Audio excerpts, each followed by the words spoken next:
ஒரு கவர்மெண்ட் அப்படின்னா அது எவ்வளவு வேலை இருக்கும் அங்கிள்? எக்கச்சக்க வேலை இருக்கும். நாட்டுல புது திட்டங்கள் போடணும், ஏழைமை ஒழிக்கணும், வறுமையை போக்கணும், வழிப்பறி ஜேப்படி கொள்ளையர்கள்லாம் அடக்கணும் அப்படின்ற மாதிரி இவ்வளவு விஷயங்கள் இருக்கும்போது அது எல்லாத்தையும் பண்றதை விட்டு ஒரு 4-5 பசங்க சேர்ந்து ஒரு காமெடி ஷோ நடத்தினா அந்த ஷோலை ஆபாசம் இருந்துதான் விசாரிக்க தனி குழு அமைக்கப்படும், அந்த குழு சொல்லிச்சுன்னா அந்த ப்ரோக்ராமே கன்சல்ட் செய்யப்படும், இதுக்கப்புறம் இது மாதிரி நடக்காம பாதுகாக்கப்படும்னு சொல்லிட்டு ஒரு சப்ப விஷயத்துக்கு ஒரு கவர்மெண்டே இந்த 2 நாளா வேலை செஞ்சுனுக்குது அப்படின்னும் போது செம காமெடியா தான் இருந்தது. எந்த கவர்மெண்ட்ரா? நம்ம ஊர் கிடையாது, மகாராஷ்டிரா. 92.7 பிக் எஃப்எம்ல சட்ட சாயங்காலத்தில் நீங்க பென்றா இருக்கிறது Bashyam constructions in take it easy. கிட்டத்தட்ட ஒரு 2-3 வாரத்துக்கு முன்னாடி அங்கிள் ஏஐபி அப்படின்ற ஒரு குரூப், என்னது அப்படின்றீங்களா, ஏஐபி, அந்த குரூப் என்ன பண்ணாங்கன்னா பாலிவுட்ல இருந்து ஒரு 2 நடிகர்கள் ஒரு டைரக்டரை கூப்பிட்டு அவங்கள உட்கார வச்சு அவங்க முன்னாடி அவங்கள அசிங்கமா செம்மையா திட்டி கிண்டல் பண்ற ஒரு நிகழ்ச்சி பண்ணாங்க. என்னது, அவங்கள ஆள் வச்சு யாரும் அடிக்கலன்றீங்களா? இல்ல, பாலிவுட் கோலிவுட் இல்ல. ஸோ அதனால அந்த மாதிரி ஆள்லாம் கூட்டு வந்து இந்த மாதிரி ஷோ பண்றது ஒரு 4000 பேர் வந்து 4000 ரூபாய் டிக்கெட், ஒரு டிக்கெட் 4000 ரூபாய், 4000 பேர் வந்து பாத்துருக்காங்க. செம்ம வசூலா சேரான்றீங்களா? ஆமா அங்கிள், செம்ம காசு. அதை அப்படியே எடுத்துன்னு போய் ஒரு சேரிட்டி கொடுத்துட்டாங்க. அதுக்கப்புறம் இந்த ஷோ வந்து இன்டர்நெட்ல போட்டதுக்கு அப்புறம் இப்போ வரைக்கும் கிட்டத்தட்ட ஒரு 80 லட்சம் பேர் பார்த்திருக்காங்க இந்தியா ஃபுல்லா. ஐயோ இவ்வளவு பேர் அப்படின்னு. ஆமா, நம்ம ஒரு சின்னதா ஒரு படத்தை எடுத்து அந்த படத்தோட ட்ரெய்லர் போட்டாலே 4 லட்சம் பேர் கூட பார்க்க மாட்டாங்க. ஆனா வந்து ஒரு காமெடி ஷோ, அதுவும் ஒரு ஸ்டேஜ்ல பண்ண ஷோவை இந்தியா ஃபுல்லா ஒரு 80 லட்சம் பேர் பார்த்தோன்னே பெரிய பரபரப்பாகி ஊரே இதை பத்தி பேச ஆரம்பிச்சோன்னே கரெக்டா பாம்பே கவர்மெண்ட்டுக்கு அப்பதான் தூக்கத்துல இருந்து முழிப்பு வந்த மாதிரி என்ன ஆயிடுச்சுன்னா, மகாராஷ்டிரா கவர்மெண்ட் வந்து அதை விசாரணை நடத்தப்படும், இது எப்படி நடத்தினாங்கன்னு எங்களுக்கே தெரியாது, ஆபாசம் இருக்கும் பட்சத்தில் அப்படின்னு சொல்லிட்டு பேட்டி கொடுத்து இன்னைக்கு காலைல அந்த வீடியோ வந்து இன்டர்நெட்ல தூக்கிட்டாங்க. கருத்து சுதந்திரம் அப்பெல்லாம் சொல்லிட்டு பயங்கரமா நம்ம அப்பப்போ பேசுவோம். ஆனா வந்து திடீர்னு இது மாதிரி ஏதாவது நடக்கும்போது தான் ஆக்சுவலா என்ன நடந்துன்னு நம்மளுக்கு தெரியும். பார்த்தோம்னா செம்ம கடுப்பாயிடுச்சு அங்கிள். அது பிடிக்கலன்னா பார்க்க தேவையில்லை. அதையும் வந்து அவங்க என்ன டிவி படத்துல வந்து காமிச்சாங்க, படத்துக்குன்னா சென்சார் போட்டுருக்கு, இன்டர்நெட்ல யார் வேணாலும் என்ன வேணாலும் பண்ணலான்ற மாதிரி தானே இருக்குது. அதை இன்னைக்கு அவங்க தூக்கிட்டாங்க. எதனால தூக்கினாங்க அப்படிலாம் யாருக்குமே தெரியாது. ஆனா மகாராஷ்டிராவோட சிஎம் வந்து பேட்டி கொடுத்திருக்காரு, விசாரணை நடத்தப்படும், ஒரு குழு அமைக்கப்படும். எதுக்கு குழு? ஐயோ ஐயோ, இதே மாதிரி நம்மளை சுத்தி நடக்கிற நம்ம பாக்குற நிக்கிற பக்கற குக்கரன்ற மாதிரி எல்லா ஐட்டு திச்சி போடன்ட்டு அடுத்து ஒரு 3 மணி நேரத்துக்கு சம்பந்தமே இல்லாம சம்மஜாலே நிறைய விஷயங்கள் பேச போறோம். அது மட்டும் இல்லாம மனசை தொட்ட, உருட்டி போட்ட, பெரட்டி போட்ட மெலடி பாடல்களும் உங்களுக்காக விட்டு 92.7 பிக் எஃப்எம்ல Bashyam constructions in take it easy with me Balaji. சமுதாய பிரச்சனைகளை நம்ம பேசும்போது ஆங்காங்கே நம்ம வந்து ஒரு விஷயம் பண்ணி வைப்போம், சுயநலம் கருதி சில விஷயங்களை சொல்லுவோம். அந்த மாதிரி ஒரு விஷயம் தான் இப்போ வரப்போகுது. 92.7 பிக் எஃப்எம்ல Bashyam constructions in take it easy கேட்டு இருக்கும்போது இன்னும் கிட்டத்தட்ட எக்ஸாக்டா 9 டேஸ் தான் பாக்கி இருக்கு அங்கிள். 10th டே அன்னைக்கு உலகமே வியக்கிற மாதிரி இல்ல, இந்தியாவே இல்ல, தமிழ்நாடே சென்னையே வியக்கிற மாதிரி ஒரு அவார்ட் ஃபங்க்ஷன் நடத்த போறோம். பிக் எஃப்எம்ல இருந்து பிஜிபி ஜாய் ஏரியா வழங்குற பிக் தமிழ் மெலடி அவார்ட்ஸ். நான் டெய்லி சொல்லினேக்கிறேன், எதுக்காக அப்படின்னா வந்து அன்னைக்கு நாங்க வந்து ஸ்டேஜ்ல மைக்லாம் வச்சு கடன் வாங்கின கோட்டெல்லாம் போட்டு அப்படியே நிற்கும், யாருமே இல்லாம வந்து எப்படி இருக்கும், எனக்கு அழுகழுகியா வரும்ல, அது மாதிரி இருக்கக்கூடாது அப்படின்றதுக்காக குடும்பத்தோட நீங்க வந்து 14th அன்னைக்கு சாயங்காலம் நந்தம்பாக்கம் ட்ரேட் சென்டருக்கு வந்தீங்கன்னா இந்த அவார்ட் ஃபங்க்ஷனை நீங்க கண்குள்ளர காணலாம். டிக்கெட்டு அப்படின்றீங்களா? அதான் சொன்னேன், டிக்கெட்டு பக்கெட் எதுவுமே கிடையாது. செம்ம ஜாலியா நீங்க 27 பேரை கூட கூட்டின்னு வரலாம். கூட்டின்னு வந்து ஜிங்கு சக்கர சக்கரன்ற மாதிரி நீங்க பயங்கரமா மகிழ்விக்கிற ஜகுல் பர்ஃபார்மன்ஸ் எல்லாம் கேட்கலாம். ஏன்னா இதுல வந்து டான்ஸ் எல்லாம் கிடையவே கிடையாது, ஒன்லி சாங், இசை, மெலடி ஒன்லி. ஓகே, ஹரிஹரன் வந்து பாட போறார், சுனிதா சாரதி, அனுராதா ஸ்ரீராம் அப்படின்ற மாதிரி நிறைய நம்மளுக்கு பிடிச்ச சிங்கர்ஸ் எல்லாம் பெர்ஃபார்ம் பண்ண போறாங்க. அது மட்டும் இல்லாம தமிழ் சினிமால 2014ல செம்மையா பண்ணப்பா, இன்னப்பா இப்படி பண்ணிட்டேப்பான்ற மாதிரி இருக்கிற எல்லா மியூசிக் கலைஞர்களுக்கும் அன்னைக்கு அவார்ட் கொடுக்க போறோம். அப்போ கிட்டத்தட்ட 2 நாளாவே முடியறதுக்குங்களா? நோ, ஜஸ்ட் 2 ஹவர்ஸ்ல இந்த அவார்ட் ஃபங்க்ஷன் முடிஞ்சிருவாங்க. இப்பெல்லாம் லேட்டஸ்டா ரீசன்ட் டைம்ஸ்ல வந்து கிட்டத்தட்ட 3 நாள் நடத்தினா அவார்ட் ஃபங்க்ஷன்றாங்கல்ல, அதை பிரேக் பண்ணுங்கிறதுக்காக 2 மணி நேரத்துல செம்ம இசை பர்ஃபார்மன்ஸோட அந்த அவார்ட் ஃபங்க்ஷனை நீங்க டைரக்டா குடும்பத்தோட வந்து பார்க்கலாம். எதுக்காக சொன்னேன்றீங்களா? வேற எந்த எஃப்எம்ல இதை சொல்ல மாட்டாங்கன்றாங்க, நாங்களே தான் டெய்லி சொல்லி ஆகணும். 92.7 பிக் எஃப்எம்ல இது Bashyam constructions in take it easy with me Balaji. இந்த ஜனவரி மாசம் ஒரு 5 நிமிஷத்துல முடிஞ்சு போச்சே. இப்பதான் ஹாப்பி நியூ இயர் அப்படின்னு சொல்லிட்டு ஊரே பார்த்து விஷ் பண்ண மாதிரி இருக்குது. அதுக்கப்புறம் பொங்கல் வந்தது, படம் பாத்தீங்களா அப்படின்னு சொல்லிட்டு 1/2 டசன் பேர்கிட்ட கேட்டோம். கபால்னு பார்த்தா ரிபப்ளிக் டே, அர்ஜுன் படம் பார்த்தா மாசம் முடிஞ்சு போச்சு. ஐயோ, இதுக்கப்புறம் இவ்வளவு லீவ் இருக்கிற மாசம் இன்னொரு வாட்டி எப்போ வரும்? 92.7 பிக் எஃப்எம்ல Bashyam constructions in take it easy கேட்டு இருக்கும்போது ஸ்தம்பிச்சு போற மாதிரி தான் இருக்குது இந்த ஜனவரியில. எப்போ வந்தது எப்போ முடிஞ்சதுன்னு தெரியல. ஆனா எல்லா மாசமும் நம்மளை எக்ஸைட் பண்ற மாதிரி ஏதாவது ஒரு படம் வரும்ல, அந்த மாதிரி ஜனவரிக்கு பிப்ரவரிக்கு நாளைக்கு ரிலீஸ் ஆக போகுதுல. காலையில இருந்து கிட்டத்தட்ட 17,342 பேர் பஞ்சுமிட்டாய் டிக்கெட் கேட்டாங்க. ஏன்னா பிக் எஃப்எம்ல ஐபட டிக்கெட்னு கூவி வைத்ததுக்கு அப்புறம் இப்போ என்ன இருந்தால் டிக்கெட் நிறைய டிக்கெட் பீரோல இருக்குது. அதை எனக்கு கொடுக்குறீங்களான்னு சொல்லிட்டு நானும் கஷ்டப்பட்டு காலைல 5 மணிக்கு காசி தியேட்டர்ல ஒரு ஷோக்கு ஒரே ஒரு சீட் இருந்தது. பஞ்சு மிட்டாயை கழட்டி விட்டு போகலாம் அப்படின்னு சொல்லிட்டு நான் வண்டி வாங்கி வச்சிருக்கேன். சபா ஜாலி, ஐயா நாளைக்கு காலைல போய் பார்ப்பேனே அப்படின்ட்டு இருக்கலாம். உடனே டப்புன்னு வந்து நீங்கள் அஜித் ரசிகரா அப்படின்ட்டுருவாங்க. இப்போலாம் வந்து யாராவது ஒருத்தர் ஸ்டேஜில் நிறைய கைத்தட்டல் வாங்கணும்னா அஜித் பேர் தான் சொல்லணும். நான் அஜித் ரசிகர். தலை ஒரு வாட்டி பேசும்போது முந்தானத்து கூட ரோட்டில் போகும்போது தலை போஸ்டர் பார்க்கும்போதுன்னு சொல்லிட்டு சம்மந்தமே இல்லைனாலும் ஒரு பேரை சொல்லிடணும். ஆனால் அப்பெல்லாம் இல்லை, எனக்கு வந்து எல்லா படமும் பிடிக்கும். ஜாலியாக படம் நல்லா இருந்ததுன்னா ஜிங்கு சக்கரன்னு ஆண்டு வருவோம். நல்லா இல்லை அப்படின்னா வந்து இப்போலாம் வாய் திறக்காமல் அப்படியே மூட்டு வீட்டில் போய் புலமின்னு இருக்க வேண்டியதான். ஆனால் இந்த படத்தில் எனக்கு பயங்கர நம்பிக்கை இருக்குது. பார்க்கறதுக்கு வேற செம்மையாக ஒரு 3-4 கெட்டப்பில் இருக்கிறார். பயங்கரமான லவ், கௌதம் மேனனோட love romantics of the romance இருக்கும். பாட்டு வேற ஆரிஜிராஜ் 500-600 இருக்கும்ல, 700 வருஷத்துக்கு அப்புறம் நல்லா போட்டிருக்காரு இந்த படத்தில்.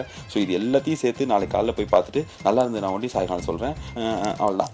நீங்கள் கேட்டு நிற்கிறது என்ன இருந்தாலும் படம் பார்க்கறதுக்கு ஒரே ஒரு டிக்கெட் வாங்கின பாலாஜியோட டிடி அப்படின்ட்டு DTC of the Bhashyam construction உங்களுக்கு டிக்கெட் வேணா சொல்லுங்க. பிகே ஃபார்மில் நிறைய இருக்குது. நீங்கள் வந்து சந்தோஷமாக வாங்கி போகலாம். அதுக்கான போட்டிலாம் நடத்தும். அதுக்கு நீங்கள் SMS அனுப்புங்க நேர்களே அப்படின்னும். அதுக்கு நீங்கள் பக்கத்து எப்பவுமே கேட்டுடலாம். ஒரு பொண்ணு இப்படி பண்ணியிருக்காளேன்னு நினைக்கும் போது செம்ம சந்தோஷம். பார்க்கும்போதே பயங்கர ஆனந்த கூத்தாட்டம் உள்ளேந்து வந்தது. 92.7 பிகே ஃபார்மில் பாலாஜியோட டிடிசி கேட்டு இருக்கும்போது ஆஃப் த பாஷம் கன்ஸ்ட்ரக்ஷன்ஸ் வழங்கும் என்னாச்சு அப்படின்னு பார்த்தாங்க. ஒரு 3 நாளைக்கு முன்னாடி ஒரு வீடியோ வந்தது அங்கிள் ஃபேஸ்புக்கில். என்னடா இப்போ பாரு ஃபேஸ்புக்லேயே இருக்கன்றீங்களா, வேறு வழி வேறு கதி, நம்மளாம் இப்போ அது மாதிரி ஆகிட்டோம்ல.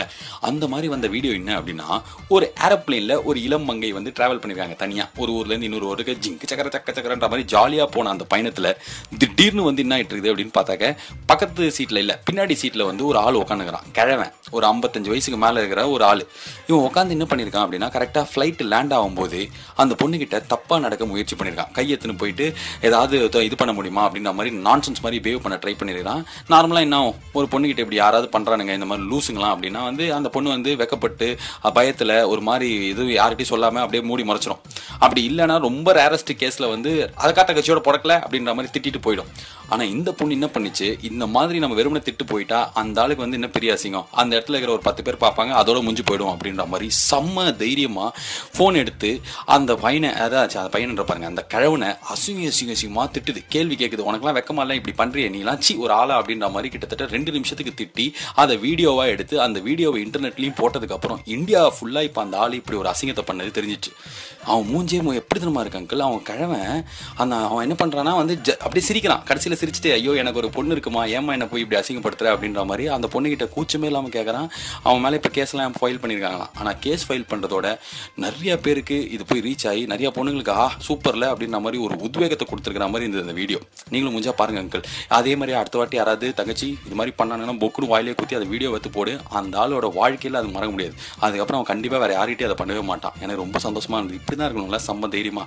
அதே நேரத்தில் இந்த ஆம்பளைங்களாம் செம்ம மோசம் இல்லை.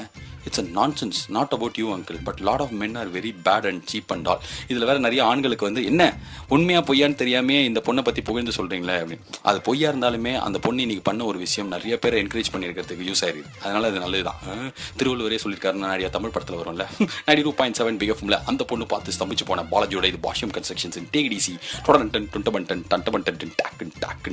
கஷ்டப்பட்டு பயங்கரமாக ஒரு 15 வருஷம் ப்ராக்டிஸ் பண்ணி அந்த 15 வருஷ ப்ராக்டிஸோட பலனா ஒரு ஏஷியன் கேம்ஸில் போயிட்டு ஒரு மெடல் அடிச்சுட்டு வந்தா அந்த பிளேயருக்கு வந்து அந்த ஸ்டேட் கவர்மெண்ட் எவ்வளோ கொடுக்கும், 5 லட்ச ரூபா கொடுக்கும்.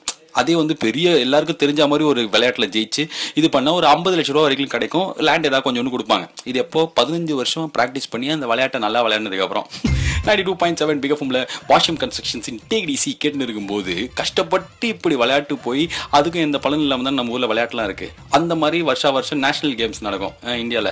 இந்த வருஷம் இந்த கேரளாவில் நடந்த இந்த நேஷனல் கேம்ஸில் ஒரு விஷயம் நடந்து நாடே பரபரப்பாக பேசுகிற அளவுக்கு அது ஆகிட்டு இருக்குது. நீங்களும் பார்த்தீங்களா? ஏன்னா இந்த மாதிரி விளையாடி ஜெயிக்கிறவங்களுக்குலாம் 5 லட்ச ரூபா 1 லட்ச ரூபா இன்ஃபேக்ட் நிறைய பேர் காசே கிடைக்கிறது இல்லை. ஆனால் அதோட துவக்க விழாவில் பர்ஃபார்ம் பண்ண போகிற மோகன்லாலோட ஒரு பேண்டுக்கு கிட்டத்தட்ட ஒரு 2 கோடி ரூபா கொடுத்து புக் பண்ணதே ஒரு ஸ்தம்பிக்க வைக்கிற ஒரு ஆச்சரியப்படுத்துகிற கடுப்பேற்றுற மாதிரி ஒரு விஷயம் இல்லை. 2 கோடி ரூபா கொடுத்து அவர் பர்ஃபார்ம் பண்ணது கேவலமாக இருந்த காரணத்தினால ஊர் உலகமே திட்ட ஆரம்பிச்சிருச்சு. இன்னும் இது இப்படிப்பட்ட ஒரு மொக்க பர்ஃபார்மன்ஸ்க்கா 2 crores who are the hell of the money is going of our tax and all அப்படின்ற மாதிரிலாம் மக்கள்லாம் திட்ட ஆரம்பிச்சது. இன்னைக்கு பார்த்தா அந்த விஷயம் வந்து அப்படியே மோகன்லால் வந்து நான் காசு திருப்பி கொடுக்குறேன், தயவுசெய்து என்ன திட்டாதீங்க, தெரியாமல் பண்ணிட்டேன்ற மாதிரி மன்னிப்புலாம் கேட்டு அந்த 2 கோடி ரூபா திருப்பி கொடுத்துட்டாராம். அவர் குத்துட்டாரு, இந்த பிரச்சனை முடிஞ்சு போச்சு. ஆனால் நம்ம ஊரில் பாருங்களேன், அந்த 2 கோடி ரூபாய் எத்தனை ஸ்போர்ட்ஸ் பிளேயர் கொடுத்துருக்கலாம், எத்தனை ஸ்போர்ட்ஸ் டெவலப்மெண்ட் இதுக்கெல்லாம் கொடுத்துருக்கலாம். ஆனால் மோகன்லால் அப்படின்ற ஒருத்தர் பெரிய மனுஷன், செலிபிரிட்டி, அவர் வந்தாருன்னா நிறைய பேர் பார்ப்பாங்கன்ற காரணத்தால் 2 கோடி ரூபாய் அவருக்கு போய் கொடுத்தாங்களே. அவர் என்ன பண்ணிட்டாருன்னா நல்லா ப்ராக்டிஸ்லாம் பண்ணிட்டு போயிருக்கலாம். பாட்டை போட்டு விட்டு எப்படி இந்த லைவ் பர்ஃபார்மன்ஸில் நம்ம ஊர் சிங்கர்லாம் ஏமாற்றுவாங்க, பின்னாடி பாடு போய் ஒரிஜினல் போய் நிற்கிறோம், இவங்க வாய் ஒண்டி அசைப்பாங்கல்ல, அதே மாதிரி பண்ணி ஓட்டி மாட்டிக்கினார். நிறைய பேர் இன்டர்நெட்டில் கிழிச்சிட்டாங்க. இப்போலாம் வந்து அது மோகன்லாலா இல்லை மிகப்பெரும் நடிகரா இல்லை அவரா இவரெல்லாம் பார்க்கறது இல்லை. யாராவது ஏதாவது மொக்கையாக பண்ணாங்கன்னா பயங்கரமாக கலாய்க்க ஆரம்பிச்சிடுறாங்கல்ல. இவரே அப்படி பண்ணதுனால தான் இன்றைக்கி இவ்வளோ பெரிய விஷயமாகி அந்த 2 கோடி ரூபாய் திருப்பி கொடுத்துருக்காரு. நல்ல விஷயம் தானே. அவர் முதல்ல அது பண்ணிடக்கூடாது. இருந்தாலும் கொடுத்தது வரைக்கும் ஒரு ஆறுதல் தான். நீ கேட்டுனுக்கிறது விளையாட்டு கொடுக்க வேண்டிய காசை இந்த மாதிரிலாம் செலவிச்சிட்டாங்களே. வயிற்றுச்சல் இருக்கிற பஞ்சு மிட்டாயோட டிடிசி ஆஃப் த பாஷம் கன்ஸ்ட்ரக்ஷன்ஸ் டொடன்டன் டுண்டபன்டன் டண்டபன்டன் டாக்கன் டாக்கன் டாய். ஒபாமா வந்துட்டார், ஒபாமா இட்லி சாப்பிட்டார், ஒபாமா தாஜ்மஹாலுக்கு போல, ஒபாமா வந்து ஹை காமிச்சார், நமஸ்தே சொன்னார், ரேடியோவில் பேசினார்ன்ற மாதிரி அவர் வந்தபோது நிறைய பரபரன்னு பேசினிருந்தாங்க. நம்ம பெருசாக சொல்ல, ஏன்னா எப்போ பாருன்னு ஏதாவது ஒரு நாட்டு தலைவர் வந்தால் இதே மாதிரி தான் பண்ணுவாங்கன்னு. ஆனால் இப்போ ஒன்று ஒபாமா பண்ணாரு பாருங்க, அப்படியே வியந்து போயிட்டா. அப்படியே பா என்ன மனுஷன் என்ன தலைவர்றா அப்படின்ற மாதிரி செம்ம சந்தோஷம். 92.7 பிக் எஃப்எம்ல பாலாஜியோட பாஷ்யம் கன்ஸ்ட்ரக்ஷன்ஸ் டிடிசி கேட்டு இருக்கும்போது என்னாச்சுன்னா, மிஸ்டர் ஒபாமா வந்தார்ல அங்கிள், இங்கே வந்துட்டு போனதுக்கு அப்புறம் வேற எங்கேயும் ஃபாரின் நாட்டுக்கு போயிருக்காரு. ஜே ஜார்ஜிங் சாப்பி அப்படின்ற மாதிரிலாம் ஜாலியாக அவர் போன அந்த ஃபாரின் நாட்டில் ஒரு ஃபங்க்ஷனை முடிச்சுட்டு அப்படியே அவர் நடந்து போய் அவர் ஏரோப்ளேனில் உட்கார போயிருக்காரு. அவருக்குன்னு தனியாக ஒரு ஏரோப்ளேன் இருக்கும்ல, அந்த ஏரோப்ளேனில் வாக்கிங்கில் நடந்து போகும்போது ஏரோப்ளேன் வாசலில் ஒரு அதிகாரி, ராணுவ அதிகாரி என்ன பண்ணியிருக்காருன்னா, சல்யூட் சார் அப்படின்னு சொல்லிட்டு ஒரு சல்யூட் வச்சிருக்காரு. ஒபாமாவும் என்ன பண்ணிட்டாருன்னா, இதை நான் பார்த்தேன் அங்கிள், அந்த வீடியோ வந்துருக்குது. ஒபாமா என்ன பண்ணாருன்னா அப்படியே வந்து சிரிச்சிங்க அப்படியே இதுக்கு போயிட்டார். எங்கள் ஏரோப்ளேன் உள்ள ஏதோ பிஸ்னஸ் டென்ஷனில் ஏதோ ஒரு பயங்கரமான டென்ஷனில், பிஸ்னஸ் டென்ஷன் எதுக்கு ஒபாமாக்கு சரி ஏதோ ஒரு டென்ஷனில் வந்து ஃப்ளைட்டுக்குள்ளே ஏறிட்டார்.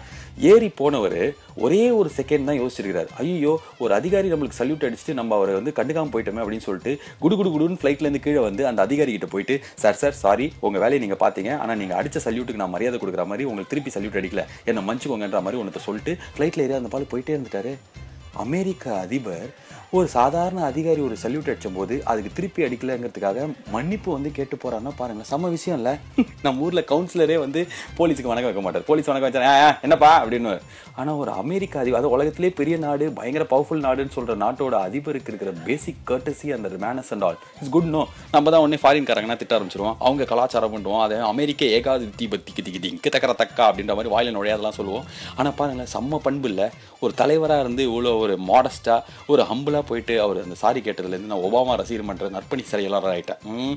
நீ கேட்டுனுங்கிறது ஒபாமாவை பார்த்து ஸ்தம்பிச்சு போன பாலாஜியோட டிடிசி டொடன்டன் டுண்டபன்டன் டண்டபன்டன் டாக்கன் டாக்கன் டைம் வாஷ்யம் கன்ஸ்ட்ரக்ஷன்ஸ் வழங்கும். ஓகே, கிட்டத்தட்ட ஒரு 5 வாட்டி, ஒரு எத்தனை வருஷத்தில் 5 வருஷத்தில் நான் சொல்லியிருப்பேன். ஸோ இது 6வது வாட்டி. ஆனால் ஒவ்வொரு வாட்டி சொல்லும் போதும் ஐயோ இப்படி இருக்குதேன்ற ஆதங்கத்தில் சொன்னதுக்கப்புறம் ஏதாவது நடக்குமான்ற ஒரு ஏக்கத்தில் முடியும். ஆனால் எதுவுமே நடந்ததில்லை இது வைக்கலாம். 92.7 பிக் எஃப்எம்ல பாஷ்யம் கன்ஸ்ட்ரக்ஷன்ஸின் டிடிசி கேட்டுன்னு இருக்கும்போது என்னாச்சு தெரியுமா அங்கிள், சப்போஸ் ஒரு 7:30 8:30 மணி அந்த டைமில் வந்து நீங்கள் இந்த ஸ்டெல்லா மேரிஸ் காலேஜுக்கு முன்னாடி இருக்கிற சிக்னல் ஜிங் சாங் சிக் சாங் அப்படின்ற மாதிரி வண்டி ஓட்டு, அதாவது கதீட்ரல் ரோடு, அந்த ரோட்டில் வண்டி ஓட்டு போனீங்க அப்படின்னா இன்னும் யாரை பார்க்கலாம் நீங்கள் ரோடோட லெஃப்ட் சைடில் டிரான்ஸ்ஜெண்டர் அவங்க வந்து 2-3 பேர் அங்கே நின்றுருப்பாங்க. 2-3 பேர் தான் இருப்பாங்க. அதே நீங்கள் ஒரு 9:10 மணிக்கு மேலே நெல்சன் மாணிக்கம் ரோட்டில் வண்டி ஓட்டுன்னு போனீங்கன்னா கிட்டத்தட்ட ஒரு 50-60 பேரை பார்க்கலாம். அதே மாதிரி தான் இந்த வித்யோதயா ஸ்கூல் இருக்கிற வள்ளுவர் கோட்டை ரோட்டில் போனீங்கன்னா நைட்டெல்லாம் வந்து அந்த பக்கம் தனியாக நடக்கிறதுக்கே பயமாக இருக்கிற அளவுக்கு நிறைய பேர் ரோட்லேயே நின்றுருப்பாங்க. இவ்வளோ ஓப்பனாக ஒரு ப்ராஸ்டியூஷன் அப்படின்ற மாதிரி ஒரு விஷயம் வந்து, அதுவும் சிட்டியில் இருக்கிற முக்கியமான ஏரியாவில், சரி நைட்டு 11 மணிக்குள்ளே யாரும் இருக்க மாட்டாங்கன்னு விடுங்க, ஆனால் எல்லாரும் இருக்கும்போதே ஸ்டெல்லா மேரிஸ் காலேஜுக்கு முன்னாடி நடக்குது, அதுக்கப்புறம் வந்து நெல்சன் மாணிக்கம் ரோடில் நடக்குது அப்படின்லாம் இருக்கும்போது நம்ம எல்லாருமே பார்க்குறோம். ஆனால் ஏன் இது யாருமே கேட்க மாட்டேறாங்க? போலீஸ்லாம் வந்து பக்கத்துலேயே ஒரு வண்டியில் நின்றுருக்காங்க. ஆனால் ஒரு நாளைக்கு கூட போலீஸ் அவங்கள கேட்டதெல்லாம் இல்லை. சாதாரணமாக நம்ம நைட்டு வண்டி ஓட்டு போனால் நம்மளை வந்து ஏதோ தீவிரவாதி மாதிரி கேள்விலாம் கேட்பாங்க. ஆனால் இதில் ஏன் யாருமே ஆக்ஷன் எடுக்க மாட்டேறாங்க? பஞ்சு மிட்டாய் எனக்கு ஒன்று சொன்னான், சரி இவங்களை வச்சு ஆக்ஷன் எடுத்தால் அவங்களுக்கு வேறு என்ன வேலை இருக்குது, அவங்களுக்கு யார் வேலை கொடுப்பா, அதுதான் கரெக்டு தான். அதுக்கு ஏதாவது ஒரு வேலை வாய்ப்பை கிரியேட் பண்ண ஒரு திட்டம் உருவாக்கலாம். இது மாதிரிலாம் வந்து ஓப்பனாக பார்க்கும்போது ஒரு மாதிரி அந்த இடத்துல நம்மளுக்கே ஒரு அன்கம்ஃபர்டபுள் ஃபீலிங் தான் நடந்து போனால் வரும். இதை நான் நிறைய வாட்டி கேட்டேன் அங்கிள். யாராவது ஒரு போலீஸ் ஆஃபீஸர் அப்படியே போகும்போது ஆமாம்ல இமீடியட்லி இன்ஸ்ட்ரக்டர் சொல்லி ஏதாவது மாற்ற மாட்டாங்களா, ஏதாவது ஒரு அதிகாரி சொல்ல மாட்டாங்களான்லாம். ஆனால் இப்போ வரைக்கும் எதுவுமே நடந்ததே இல்லை. ஏன்னா திடீர்னு இதை சொன்னேன் அப்படின்னா, நேற்றுக்கு இதே மாதிரி தான் ஆச்சு. நானும் பஞ்சு மிட்டாய் நடந்து வேறு போயிருந்தேம்மா, அதான் கொஞ்சம் பயந்துட்டோம், ஐயோ இப்போ நடந்து அந்த பக்கம் கரெக்டாக சேஃபாக போயிடணுமேனு. அந்த டைமில் ஒய்யோ கோயிங் தேர் நான் பசிச்சுது. அங்கே தான் வந்து ஏதோ டாய்லெட் அப்படின்ற சாப்பாடு கடை இருக்குது அப்படின்னாங்க. தேடி கண்டுபிடிச்சி போகிறதுக்குள்ளே இப்போ உயிரை கையில் பிடிச்சின்னு அப்படியே அப்படி சாப்பிட்டு அப்படியே சந்தோஷமாக தூக்கிட்டோம். நீங்கள் கேட்டுனுக்கிறது நைட்டில் இது மாதிரிலாம் நடக்கிறத பார்த்து பொங்கி போன பாலாஜியோட பாஷ்யம் கன்ஸ்ட்ரக்ஷன்ஸ் டிடிசி டொடன்டன் டுண்டபன்டன் டண்டபன்டன் டாக்கன் டாக்கன் டாய். சமுதாய பிரச்சனைகளை நம்ம பேசும்போது ஆங்காங்கே நம்ம வந்து ஒரு விஷயம் பண்ணி வைப்போம், சுயநலம் கருதி சில விஷயங்களை சொல்லுவோம். அந்த மாதிரி ஒரு விஷயம் தான் இப்போ வரப்போகுது. 92.7 பிக் எஃப்எம்ல பாஷ்யம் கன்ஸ்ட்ரக்ஷன்ஸ் டிடிசி கேட்டுன்னு இருக்கும்போது இன்னும் கிட்டத்தட்ட எக்ஸாக்டாக 9 days தான் பாக்கி இருக்கு அங்கிள். 10th டே அன்னைக்கு உலகமே வியக்கிற மாதிரி இல்லை, இந்தியாவே இல்லை தமிழ்நாடே சென்னையே வியக்கிற மாதிரி ஒரு அவார்ட் ஃபங்க்ஷன் நடத்த போகிறோம். பிக் எஃப்எம்லேருந்து பிஜிபி ஜாய் ஏரியா வழங்குற பிக் தமிழ் மெலடி அவார்ட்ஸ். நான் டெய்லி சொல்லினேக்கிறேன், எதுக்காக அப்படின்னா வந்து அன்றைக்கி நாங்கள் வந்து ஸ்டேஜில் மைக்கெலாம் வச்சு கடன் வாங்கின கோட்டெல்லாம் போட்டுனா அப்படியே நிற்கும், யாருமே இல்லாமல் இருந்தால் எப்படி இருக்கும், எனக்கு அழுகழியாக வரும்ல, அது மாதிரி இருக்கக்கூடாது அப்படின்றதுக்காக குடும்பத்தோடு நீங்கள் வந்து 14 அன்னைக்கு சாயங்காலம் நந்தம்பாக்கம் ட்ரேட் சென்டருக்கு வந்தீங்கன்னா இந்த அவார்ட் ஃபங்க்ஷனை நீங்கள் கண்குள்ளர காணலாம். டிக்கெட்டு அப்படின்றீங்களா, அதான் சொன்னேன், டிக்கெட்டு பக்கெட்டு எதுவுமே கிடையாது, செம்ம ஜாலியாக நீங்கள் 27 பேரை கூட கூட்டின்னு வரலாம். கூட்டின்னு வந்து ஜிங்கு சக்கர சக்கரன்ற மாதிரி நீங்கள் பயங்கரமாக மகிழ்விக்கிற ஜகுல் பர்ஃபார்மன்ஸ்லாம் கேட்கலாம். ஏன்னா இதில் வந்து டான்ஸ்லாம் கிடையவே கிடையாது, ஒன்லி சாங், இசை, மெலடி ஒன்லி. ஓகே, ஹரிஹரன் வந்து பாட போகிறார், சுனிதா சாரதி, அனுராதா ஸ்ரீராம் அப்படின்ற மாதிரி நிறைய நம்மளுக்கு பிடிச்ச சிங்கர்ஸ்லாம் பெர்ஃபார்ம் பண்ண போகிறாங்க. அது மட்டும் இல்லாமல் தமிழ் சினிமாவில் 2014 செம்மையாக பண்ணப்பா, இன்னப்பா இப்படி பண்ணிட்டேப்பான்ற மாதிரி இருக்கிற எல்லா மியூசிக் கலைஞர்களுக்கும் அன்றைக்கி அவார்ட் கொடுக்க போகிறோம். அப்போ கிட்டத்தட்ட 2 நாளாகவே முடியறதுக்குன்றீங்களா? நோ ஜஸ்ட் 2 ஹவர்ஸில் இந்த அவார்ட் ஃபங்க்ஷன் முடிஞ்சிருவாங்க. இப்போலாம் லேட்டஸ்ட்டாக ரீசன்ட் டைம்ஸில் வந்து கிட்டத்தட்ட 3 நாள் நடத்தினா அவார்ட் ஃபங்க்ஷன்றாங்கல்ல, அதை பிரேக் பண்ணுங்கிறதுக்காக 2 மணி நேரத்தில் செம்ம இசை பர்ஃபார்மன்ஸோட அந்த அவார்ட் ஃபங்க்ஷனை நீங்கள் டேரெக்டாக குடும்பத்தோடு வந்து பார்க்கலாம். எதுக்காக சொன்னேன்றீங்களா? வேறு எந்த எஃப்எம்லையும் இதை சொல்ல மாட்டாங்கன்றதால நாங்களே தான் டெய்லி சொல்லி ஆகணும். 92.7 பிக் எஃப்எம்ல இது Bashyam constructions in take it easy with me Balaji. ஒரு வாரத்துக்கு முன்னாடி பஞ்சு மிட்டாய்க்கு வந்து மூஞ்சி ஃபுல்லாக கொஞ்சம் பொறியாக வந்துருந்தது. உடனே வந்தோடனே நான் என்ன பண்ணுவேன், நம்ம டாக்டர்கிட்டே போவோம், நம்மளுக்குலாம் மெடிக்கல் ஷாப்பில் இருக்கிறவர் தான் டாக்டர். அந்த மாதிரி மெடிக்கல் ஷாப் அன்னைக்கிட்ட போயிட்டு, அண்ணே ஏதாவது இந்த இதுக்கு மருந்து கொடுங்க அப்படின்னா அவர் ஒரு க்ரீம் எடுத்து கொடுத்தாரு. அதெல்லாம் நல்லா தடவி 4 நாளைக்கு அப்புறம் சரியே ஆகலை. அதுக்கப்புறம் சரி ஸ்கின் டாக்டர்கிட்ட வேறு வழியே இல்லாமல் அவன் போனதுக்கப்புறம் அங்கே தான் ஒரு அதிர்ச்சி குண்டை அவர் போட்டிருக்காரு. 92.7 பிக் எஃப்எம்ல பாலாஜியோட Bashyam constructions in take it easy கேட்டுன்னு இருக்கும்போது என்னாச்சுன்னா, அந்த டாக்டர் வந்து கேட்டிருக்காரு, என்னாச்சு ஏதாவது புதுசாக ஏதாவது மாத்திரை மருந்து சாப்பிட்டீங்களா? இல்லை அதெல்லாம் சாப்பிடல அப்படின்னா, இல்லை ஏதாவது உங்களுக்கு அலர்ஜி இருக்கானா? இல்லை அது மாதிரிலாம் இல்லை. அப்போ என்ன தான் பண்ணீங்க, புதுசாக ஏதாவது பண்ணீங்களான்னா, ஒரு மாதமாக கேரட் ஜூஸ் குடிக்கிறேன் அப்படின்னு சொல்லிட்டு பஞ்சு மிட்டாய் சொன்னான். டாக்டர் வந்து ஓ அப்படிங்களா, மேபி அதனால வந்திருக்கும் அப்படின்னா அவன் சிரிச்சான். கேரட் உடம்புக்கு நல்லதுன்னு சொல்லிட்டு 4th ஸ்டாண்டர்ட் மிஸ்ஸே சொல்லி கொடுத்துருக்காங்க, நீங்கள் என்ன இப்படி சொல்கிறீங்களே டாக்டர் அப்படின்னோடனே, அது வந்து நிஜமாலே கேரட்டாம். இப்போ இருக்கிறதுலாம் கேரட்டே கிடையாது, அதில் 50% கெமிக்கல் இருக்கிற காரணத்தினால கேரட் ஜூஸ் குடிச்சனால கூட உங்களுக்கு இது வந்திருக்கலாம் அப்படின்னு சொல்லிட்டு ஒரு குண்டு தூக்கி போட்டார் அங்கிள். ஏற்கனவே இந்த டேக் டிசி என்னோட ஷோவில் வந்து ஒருத்தர் பேசியிருக்கிறார், நல்ல கீரை நல்ல சோறுன்னு ஒரு குரூப்பை சேர்ந்த ஒரு பையன் வந்து என்ன சொன்னார்னா, பயங்கரமாக சொன்னார் அவர், இன்னைக்கு நீங்கள் சாப்பிட்றீங்களே அதெல்லாம் வந்து ஃப்ரூட்ஸே கிடையாது, விஷம். ஏன்னா அந்த அளவுக்கு அதில் நச்சுத்தன்மை, பெஸ்டிசைட்ஸ் இருக்குது. அதனால் வந்து நீங்கள் இப்போ ஆயா கிட்ட போயிட்டு ஒரு பூச்சி கடிச்சதை வாங்கி சாப்பிட்டா கூட நல்லது. ஆனால் அதே வந்து ஃப்ரெஷ்ஷாக இருக்கிற ஆப்பிள், மாதுளம், பூச்சியே கடிக்காது இந்த கடையெல்லாம் விற்கிறாங்களே, அதெல்லாம் வாங்கி சாப்பிட்டா அதனால 10 பைசாக்கு யூஸ் இல்லைனாரு. இந்த டாக்டரும் அதே தான் சொல்லியிருக்காங்க. நம்ம தான் வந்து ரொம்ப ஈஸியாக ஒரு இடத்துலையே எல்லா காயும் பழம் கிடைக்குதுன்னு சொல்லிட்டு இப்போ வாங்க ஆரம்பிச்சிட்டோம். ஆனால் ரோட்டில் கூறு கட்டிக்கிட்ட வாய்க்கிற ஆயா கிட்ட இருக்கிறது தான் சம போல இது. 92.7 பிக் எஃப்எம்ல இந்த ஒரு விஷயத்தோட பஞ்சு மிட்டாய் என்னை பயமுறுத்தினதுக்கப்புறம் நான் எப்படியே அவனை கூட்டு நடந்து போயிட்டு மறுபடியும் நாளைக்கு சாயங்காலம் வந்து உங்களை பார்க்குற வைக்கலும். உங்களை நீங்கள் நல்லா பார்த்துக்கோங்க, பக்கத்தில் இருக்கிறவங்க முடிஞ்சா பார்த்துக்கோங்க. And like see you next time. This is Balaji saying tada bye bye, good night, have a great night. Todadan 20 10 10 10 10 10 10 10 10 10 10